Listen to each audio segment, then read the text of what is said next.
Nama saya Heribertus Roy Juan. Saya akan membahas untuk materi profesi paralegal untuk kasus gugatan perceraian Islam ya. Jadi pertama kita bahas dasar-dasar ya, dasar-dasar hukum Islam. Sumber hukumnya itu ada beberapa. Yang pertama adalah Undang-Undang Republik Indonesia Nomor 7 Tahun 1989 tentang Peradilan Agama. Lalu diubah menjadi UU Nomor 3 Tahun 2006 dan UU Nomor 50 Tahun 2009 ya. Lalu juga sumber hukumnya Undang-Undang Nomor 1 Tahun 1974 tentang perkawinan yang dirubah juga ke Nomor 7 Tahun 1989 dan dirubah juga menjadi Undang-Undang Nomor 16 Tahun 2019. Lalu juga Peraturan PP Nomor 9 Tahun 1975 tentang pelaksanaan Undang-Undang Nomor 1 Tahun 1974 tentang perkawinan. Lalu juga dasar hukumnya Inpres Instruksi Presiden Nomor 1 Tahun 1991 tentang penyebarluasan kompilasi hukum Islam ya, KI.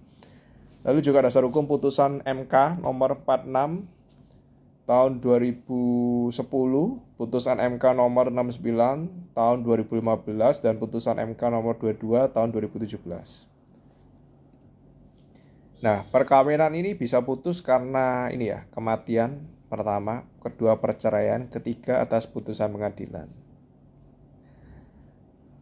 Kalau di hukum Islam perceraian dilakukan karena terjadi talak ya. Dan perceraian ini dilakukan di depan sidang pengadilan agama. Setelah pengadilan agama ini berusaha untuk mendamaikan kedua belah pihak. Jadi pengadilan agama ini akan berusaha mendamaikan kedua belah pihak. Kalau tidak berhasil, maka akan dilakukan perceraian. Dan alasan-alasan perceraian ini ada beberapa. Yang pertama adalah salah satu pihak berzina atau jadi pemabuk, pemadat ini berarti menggunakan narkoba ya, penjudi yang sukar disembuhkan ya. Lalu yang kedua, alasan kedua, pihak yang satu meninggalkan pihak lain selama 2 tahun berturut-turut tanpa izin atau alasan. Yang ketiga, salah satu pihak mendapatkan hukuman penjara 5 tahun atau lebih. Yang keempat, salah satu pihak melakukan kekejaman ya, KDRT. Yang kelima, salah satu pihak cacat. Yang keenam, terjadi perselisihan terus-menerus dan tidak ada harapan untuk hidup rukun. Yang ketujuh, suami melanggar taklik talak.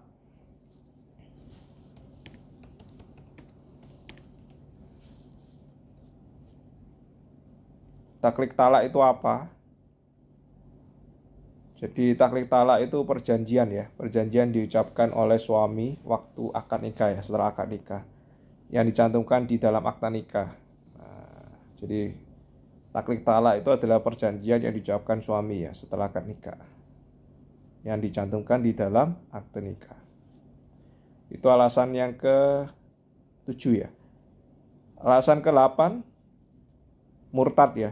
Nah, jadi murtad bisa jadi alasan untuk cerai Islam. Murtad yang mengakibatkan ketidakrukunan dalam rumah tangga. Nah, perceraian Islam itu terjadi karena talak ya. Nah, talak itu apa? Talak itu ikrar suami ya di hadapan sidang pengadilan agama. Jadi kalau suami berikrar di depan sidang pengadilan agama disebut talak, dan ini menyebabkan putusnya perkawinan. Nah, talak ini ada talak satu. Talak satu disebut talak raji. Talak kedua juga tetap disebut talak raji ya. Nah, kalau talak satu atau talak dua itu suami bisa berhak untuk rujuk selama dengan istri ya. Jadi talak 1 dan talak 2 itu suami masih bisa rujuk dengan istri selama masa iddah ya. Lalu ada lagi talak bain surga. Talak bain surga ini talak yang tidak boleh dirujuk. Nah, kalau mau rujuk berarti akan nikah baru dengan bekas suaminya meskipun masa iddah.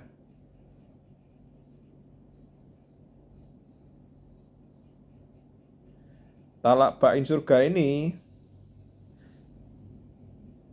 terjadi untuk pasangan suami istri yang belum pernah berhubungan badan ya. Jadi ini talak bain surga.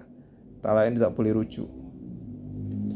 Lalu talak yang dijatuhkan oleh pengadilan agama ini juga disebut talak bain surga.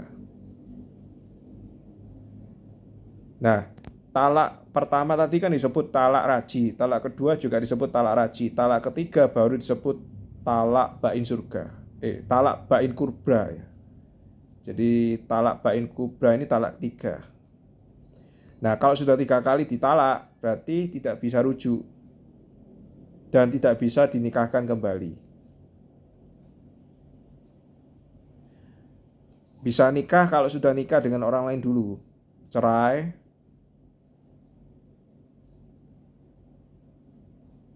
baru bisa rujuk lagi ya. Jadi ini kan talak yang tidak bisa rujuk ya, talak bain kubra. Kalau talak bain surga ini bisa rujuk tapi akan nikah baru. Tidak boleh rujuk tapi bisa rujuk lagi nanti dengan akad nikah baru. Kalau talak bain kubra ini tidak boleh rujuk. Kalau mau rujuk lagi harus kawin dulu sama orang lain, lalu cerai baru bisa rujuk lagi.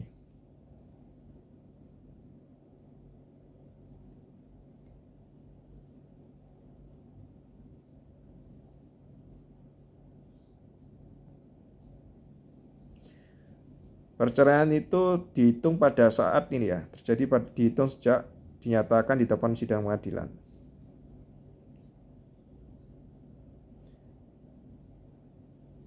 Lian. Nah, lian ini bisa menyebabkan putusnya perkawinan antara suami istri untuk selama-lamanya. Lian terjadi karena suami menuduh istri berzina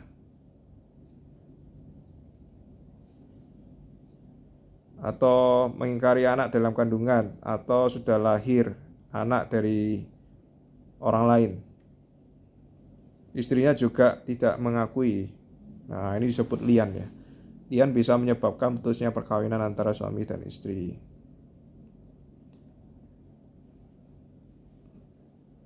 Tata cara lian itu prosedurnya. Yang pertama, suami bersumpah 4 kali dengan tuduhan zina atau pengingkaran anak. Lalu ada sumpah kelima dengan kata-kata. Lalu langkah kedua, istrinya menolak tuduhan atau mengingkari. Juga ada kata-katanya.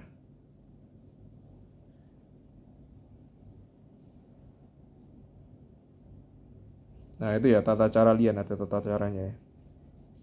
Nah, tata cara lian ini juga dilakukan di hadapan sidang pengadilan agama.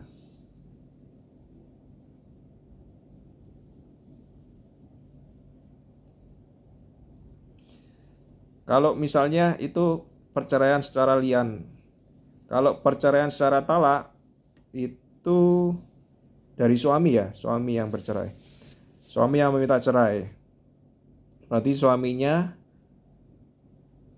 menjatuhkan talak pada istri dengan mengajukan permohonan kepada pengadilan agama di wilayah tempat tinggal istri.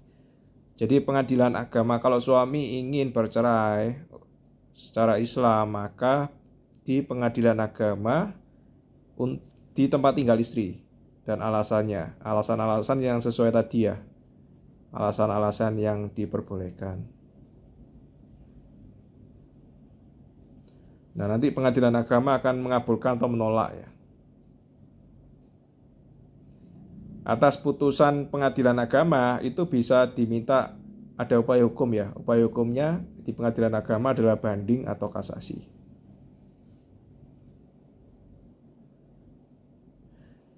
Prosedurnya, pengadilan agama setelah dapat permohonan dari suami atas perceraian talak di pengadilan domisili istri, itu 30 hari paling lambat untuk mempelajari ya berkas. Lalu memanggil pemohon ini berarti suaminya, dan istri. Lalu diminta penjelasan. Lalu nanti pengadilan agama akan mencoba untuk menasihati untuk rukun.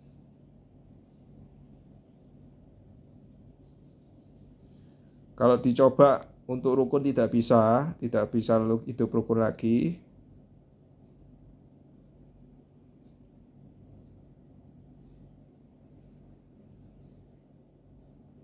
Maka pengadilan agama akan menjatuhkan putusan tentang izin suami untuk mengikrarkan talak. Maksudnya suami menceraikan istrinya.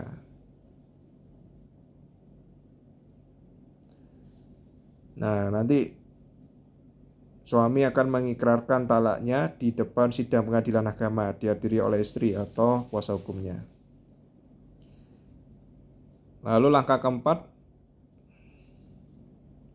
setelah ada putusan dari pengadilan agama izin untuk mengikrarkan talak, tapi suami nggak datang-datang ya, sampai 6 bulan ke pengadilan agama,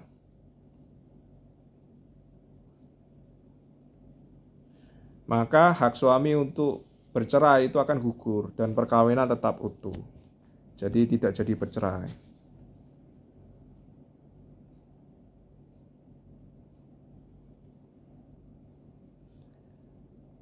Kalau misalnya suami datang dan mengikrarkan talak, maka pengadilan akan membuat penetapan terjadinya talak. Ini bukti perceraian ya. Ada 4 rangkap ya. Jadi rangkap pertama, berkas pertama itu surat ikrar talak. Nah, ini akan langsung dikirimkan ke pegawai catatan nikah di tempat tinggal suami. Ini kan pengadilan agamanya di tempat tinggal istri, di domisili istri. Nah, nanti pengadilan agama akan mengirimkan surat ikrar talak ke pengadilan suami ya. Bukan pengadilan suami, ke pegawai catatan nikah ya, pencatatan nikah di tempat tinggal suami. Berkas kedua dan ketiga akan diberikan kepada suami. Jadi berkas keduanya suami, berkas ketiganya ke istri, berkas keempat itu disimpan di pengadilan agama. Itulah kenapa nanti terimanya 4 berkas ya. Berkas pertama dikirimkan ke catatan nikah di tempat tinggal suami. Berkas kedua untuk suami, berkas ketiga untuk istri, berkas keempat disimpan di pengadilan agama.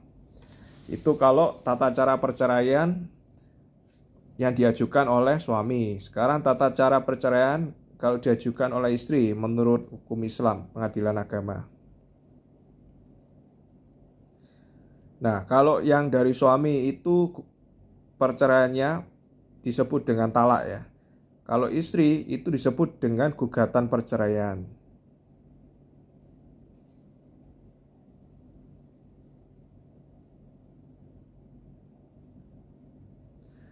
Nah, ini nanti perceraian diajukan oleh istri di pengadilan agama di tempat istri.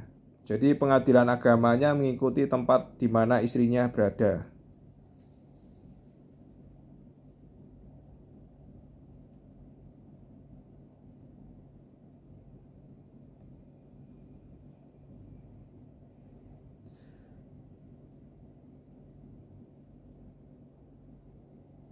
Kalau misalnya ini kan istri ya. Kalau misalnya suaminya atau tergugat itu di luar negeri, maka Ketua Pengadilan Agama akan memberikan gugatan tersebut ke perwakilan KBRI setempat ya, di negara setempat.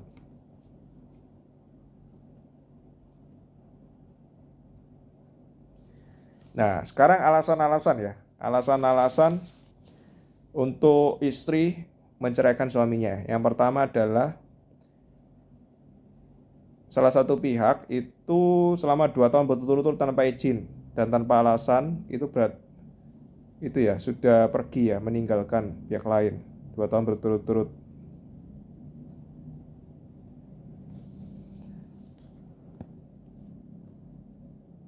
Jadi sudah pisah rumah ya.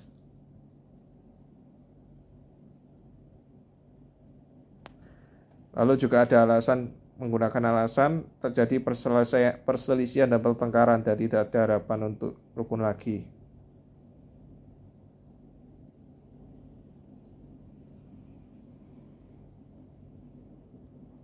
Dan ini nanti pengadilan agama juga meminta saksi ya. Saksinya adalah pihak keluarga atau orang-orang yang dekat dengan suami atau istri tersebut ya. Nanti saksinya juga menyatakan bahwa ini memang terjadi perselisihan dan pertengkaran terus-menerus dan tidak ada harapan untuk hidup rukun lagi. Atau suaminya kena hukuman penjara dengan 5 tahun, lebih dari 5 tahun ya. 5 tahun atau lebih hukuman penjaranya. Nah, nanti dibuktikan dengan putusan ini ya, putusannya ya. Bukti putusan itu ya, pidananya. Nah, nanti tinggal dilampirkan saja ya sebagai barang bukti.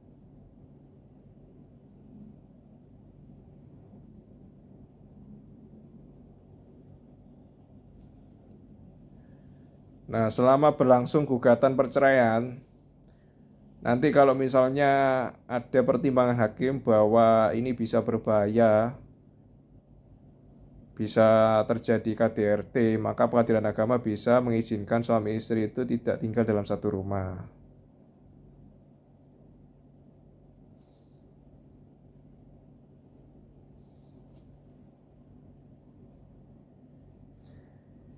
Lalu juga pengadilan agama itu juga bisa ya,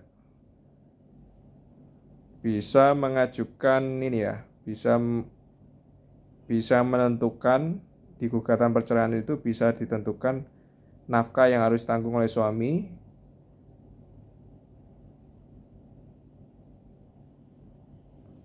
barang-barang apa saja menjadi hak suami, barang-barang apa saja menjadi hak istri.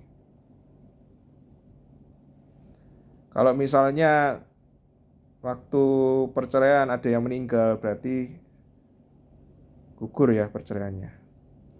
Itu untuk kasus